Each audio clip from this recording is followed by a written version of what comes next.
Hello everybody, it's Aaron. Welcome back to another episode of Feed the Beast. It's Direwolf20 on the Primus server. And I'm flying, as you probably saw in the intro. I made the wing things. I just made the invisible ones because, I don't really care if I have wings on my back or not. But this is pretty huge. It's very nice to be able to fly again. I've been working on a couple of things. I've set up the QED thing. I just put it down here since I'm not quite ready to move. I also started working on the processors for Applied Energistics, and I probably won't show this clip, but I took my endothermic pump and I filled up about 6 barrels full of lava. And a little known fact that I just learned in a stream the other day is that you can hook these things directly up to energy conduit. You don't necessarily need the energy acceptor and all of that nonsense. So that came in really handy. So this is just a really basic setup just to get some processors made. I'm almost ready to set up AE and move, but first we need to make a stable power source, and that's what we're going to do today. Buildcraft and or Forestry kind of screwed me. I had planned on making ethanol and putting it in combustion engines, but the combustion engine does not accept ethanol in this version. So we're going to make biomass and just run biogas engines instead. So I've got a bunch of stuff in my inventory here. We're going to make this happen. So we're going to have to go over to the new place, obviously, because that's where we're going to do this. As soon as I can get this done, I want to make the fortune upgrade for the Ender Quarry. Right now, what I've done, I decided to use, oh man, flying is so nice. I decided to use the pipe and just limit it at 320. That's the limit of this anyway. But you can't hook the wood up directly from the Tesseract to the Ender Quarry. You have to have some other kind of pipe. So it's limited at 320 to save some energy so I can run the machines at the same time. I kind of started playing around with the base. I don't know if I want to use the carpenter's blocks or not. I was trying them out just for the hell of it, but I really haven't decided if I like them or not. I am going to use the armor plating thing for most of the outside. The gaps will be windows, and we'll just have to put the machines on the wall so that we can run conduit underneath and in the wall if necessary. So I think that it'll work out. I was debating how exactly to do it, but I think I'll be able to pull it off with minimal cable showing. So this tree farm makes so much stuff. I haven't moved more mana generation yet. I think another corner of the day blooms will do it. It still helps just enough. I made enough DSUs to keep the saplings and the apples over here. And then I made them for dirt, sand, cobble, gravel over at the other place. They're easily movable, so it's not a big deal. So this place is kind of a mess right now. But I went ahead and I moved, well, I didn't move, I excavated out a chunk. So if we look at the chunk grid, this whole thing, we already knew the tree farm and this were in the same chunk, but I want to put all this power generation in the same chunk as well, and then I'll probably use a Tesseract to get it where I need it. So let's move this out of the way first of all. I thought about putting the magical wood on the golden bag, but since we have the gravestones, I don't really think that's necessary. So I'm not really going to worry about that for the moment. But what we're going to do, we're going to pipe apples into a squeezer, and then we're going to pipe the apple juice and the mulch that the squeezer makes into the fermenter with the saplings, and we're going to power 16 biogas engines with it. So I guess what I should do is clear this out. I don't want to get rid of the elevator, obviously.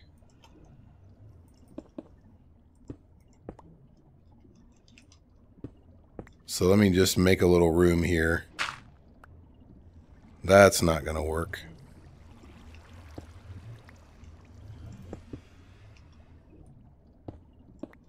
All right, and then I guess we can just put it, I need to put it close enough to this that we can get power from it. I did a little bit of research and I didn't get an exact amount of power that the squeezers use. The fermenter will use up to 17 MJ. I think the squeezers might be 5-ish. So if we assume that that's 10 MJ for the squeezers and 17 for the fermenter, that is, what is that? 27. I'm having a brain fart. So 270 RF, which is just over 3 engines, since each of these make 80. So I figure we can dedicate 4 engines. That'll be 320 RF, and it should run all of it. Let me put this back. We want to leave that on the quarry. We'll just go ahead and turn it up to 320. So we're going to use these 4 engines right here. We could put them on the other side, but then the conduits would cross the chunk border, and I don't really want them to do that. So let's move our chunk loader, and then I think we can do this. And I can't put it under there. Where can I put it? Let's just put it right here. Alright, so we're going to need item conduits first of all, and then I guess we could just put, since these are pretty compact, since you can run them all in one block space, let me get out my power conduit. We can work this out.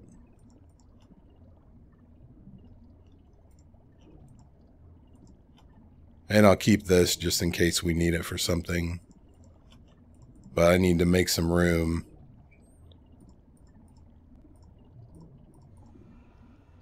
And we probably only need 1 of these for now. So let's see. If we take our squeezers and put them, say, right here.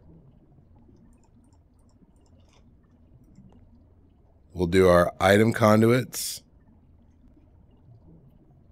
And then we could probably put the fermenter right here. I want it to face the same way. I don't really have a reason for that.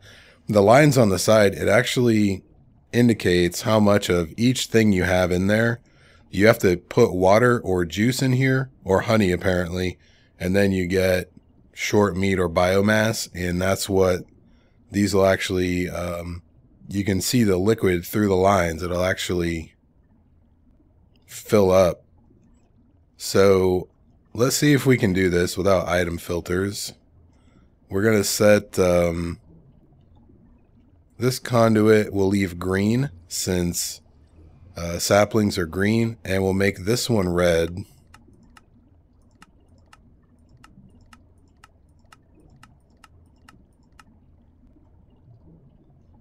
And we'll make these 2 red.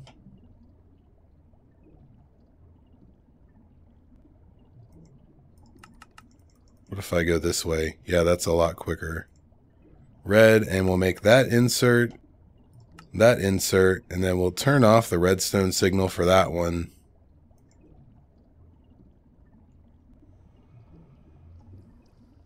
Nothing.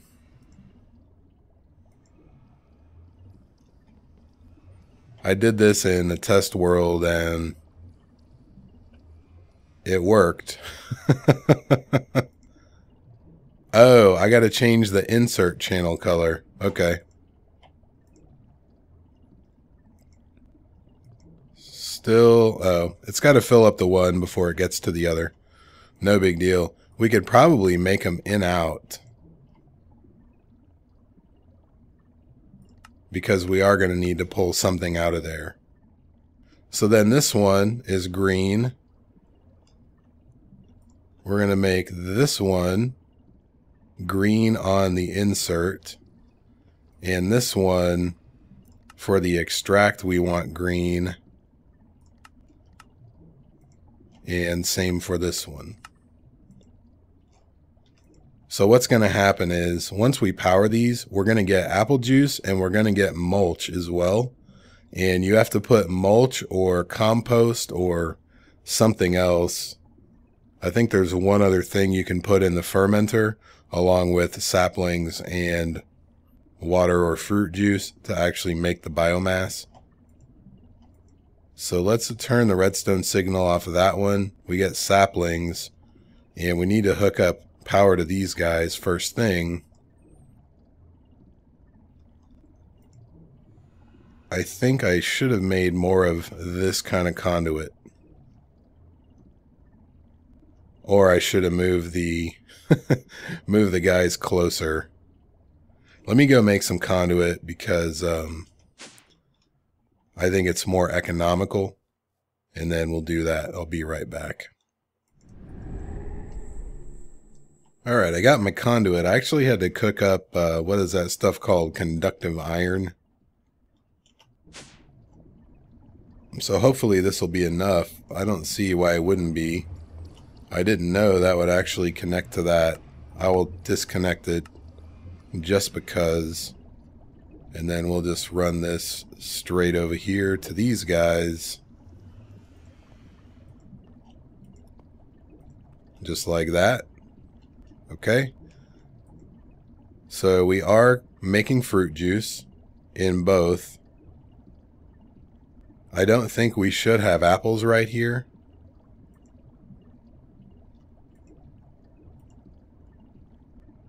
But apparently the conduit likes to put them there.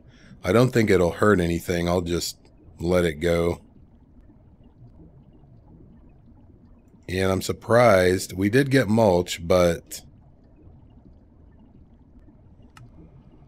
we need to do that. So we do have some mulch. Now we just need to pump the fruit juice from these guys into this. And I'm going to do it on this side just because I know you can run all the conduits in the same space, but I want to keep it separate just for me. So we'll make these extract. And this will be insert only. So we've already made 2 buckets of biomass. So here's my idea. My idea is we use this power. We'll use half of it for whatever quarry we're running. And the other half we use for these guys. And then we take the biomass, we pump it into our biogas engines, and then we use that to actually power the base. So it's kind of a round robin. In hindsight, I probably should have put these on the other side because I want to use the ender fluid conduit. I don't think they connect. They don't. That's good. So then we just need to hook up our engines and we're all good. So I don't remember if this thing will pump out of the top. We're going to try it just because.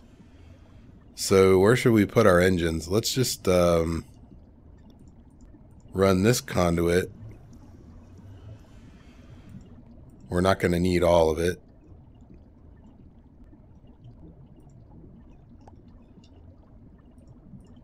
We'll throw down 1 engine. No.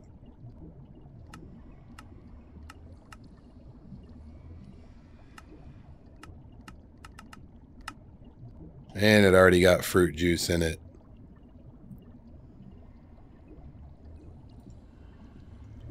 So maybe I'll move that over one just because I wanted to do it with the conduit already there, because they automatically face the direction they need to face. Okay, so what we'll do is we'll put our ender fluid conduit like this, and we'll see if this actually fills that one up. So that's this, and we'll extract. Yep, we already got 10 buckets of biomass.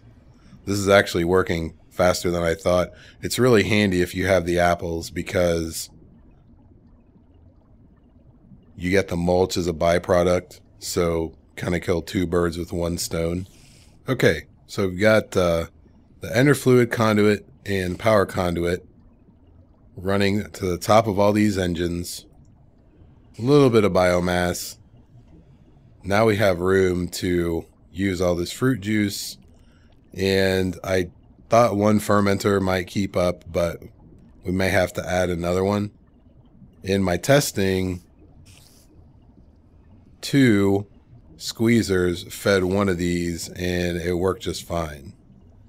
So I'll just monitor it and see how it goes. So these things, in addition to whatever fuel they need, they also need lava.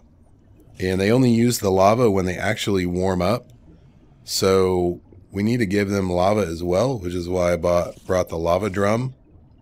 So I think we'll just put that guy right here. We'll make sure to disable that, and we will extract out of there. And all of these things should be getting lava.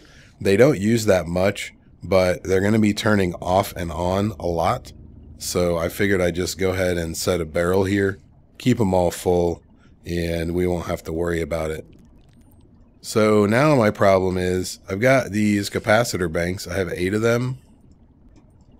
And I just need to make sure that they're all in the chunk.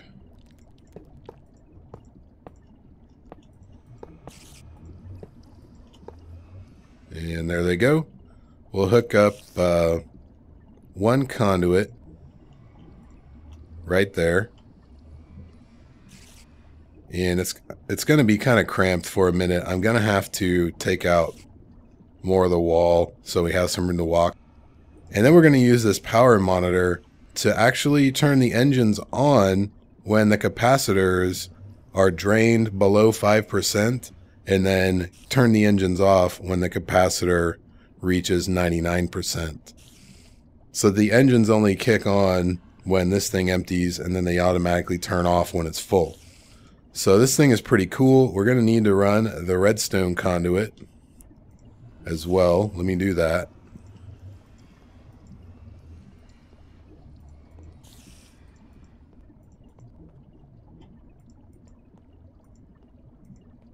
And these engines, they only run with a redstone signal.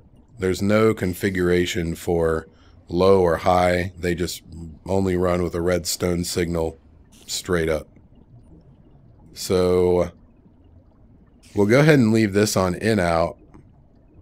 What I did before was I actually had put the power monitor on its own little cable next to this thing, which, I mean, I guess we could still do. We could just put it right here and use one of these to connect it. It'll get power from the capacitor, and then we can just run the redstone right here. And what we need to do is we need to hit this thing. We will emit when storage less than, actually, let's not do that yet. It actually shows you the statistics of your energy network, I guess you could call it. So I probably should have said that first. So you see our capacitor bank storage is obviously 0 because we don't have anything hooked up. If you have machines, it'll tell you the buffers, average output, input, etc.